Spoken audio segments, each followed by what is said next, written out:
ഇന്ന് രാവിലെ തന്നെ നല്ലൊരു ക്ലൈമറ്റ് ആയിരുന്നു കേട്ടോ. അതും നോക്കി ഒരു കട്ടനും ദോശയൊക്കെ കഴിച്ച് ഞാൻ അവിടെ അങ്ങ് ഇരുന്ന് പോയി.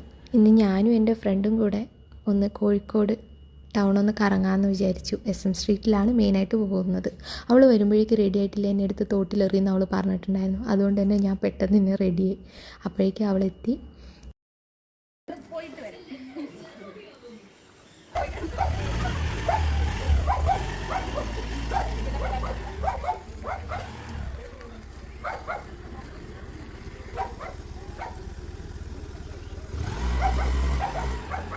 കുറച്ച് ദൂരം പോയപ്പോൾ ബസ് പോയാലോ എന്നൊരാഗ്രഹം.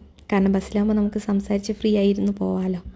പക്ഷേ ബസ് കയറി നോക്കുമ്പോൾ ഒരൊറ്റ സീറ്റ് പോലും ഞങ്ങൾക്ക് കിട്ടിയില്ല ഗൈസ്. ടൗണിലെത്തിയപ്പോൾ തന്നെ ചെറുതായൊരു വിശപ്പ് തുടങ്ങി.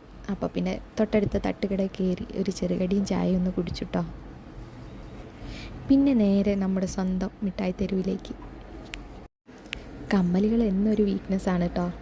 അതുകൊണ്ട് തന്നെ എവിടെ കണ്ടാലും ഒന്ന് കയറി നോക്കിയില്ലെങ്കിൽ ഒരു സമാധാനം കിട്ടില്ല.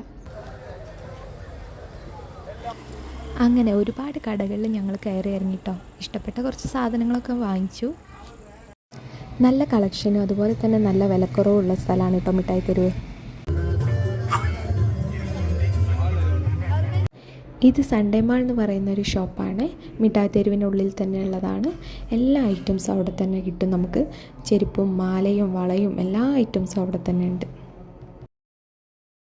ഞങ്ങൾക്ക് അത്യാവശ്യം നന്നായി വിശന്ന് തുടങ്ങിയിട്ടുണ്ടായിരുന്നു. കാരണം സമയം 2:30 ആയിട്ടുണ്ട്. അവിടെ തന്നെ ഉള്ളൊരു ടോപ്പ് ഫോം എന്ന് പറഞ്ഞാൽ നല്ലൊരു ഹോട്ടലുണ്ട്. നല്ല അടിപൊളി ഫുഡാണ് കേട്ടോ അവിടെ കിട്ടുക. ഞങ്ങൾ അവിടെ കയറി ഒരു ബിരിയാണി ഒരു ഫ്രൈഡ് റൈസും വാങ്ങി ഞങ്ങൾ അങ്ങോട്ടും ഇങ്ങോട്ടും ഷെയർ ചെയ്ത് കഴിച്ചു. പിന്നെ ഞങ്ങൾ നേരെ പോയത് ഫോക്കസ് മാളിലേക്കാണ് കേട്ടോ. കാരണം കുറച്ച് സമയം കൂടി ഉള്ളായിരുന്നു. അവിടെ എന്തോ കുട്ടികളുടെ റാംവാക്കൊക്കെ നടക്കുന്നുണ്ടായിരുന്നു. ബിരിയാണി കഴിച്ചുകൊണ്ട് തന്നെ നല്ല ദാഹം ഉണ്ടായിരുന്നു കേട്ടോ. പിന്നെ കുറച്ച് നേരം കൂടെ ഞങ്ങൾ അവിടെയൊക്കെ സ്പെൻഡ് ചെയ്തു.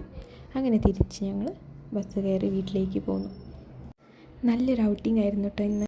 നാട്ടിൽ വരുമ്പോഴല്ലേ ഫ്രണ്ട്സിനെയൊക്കെ ഒന്ന് മീറ്റ് ചെയ്യാൻ പറ്റുന്നത്.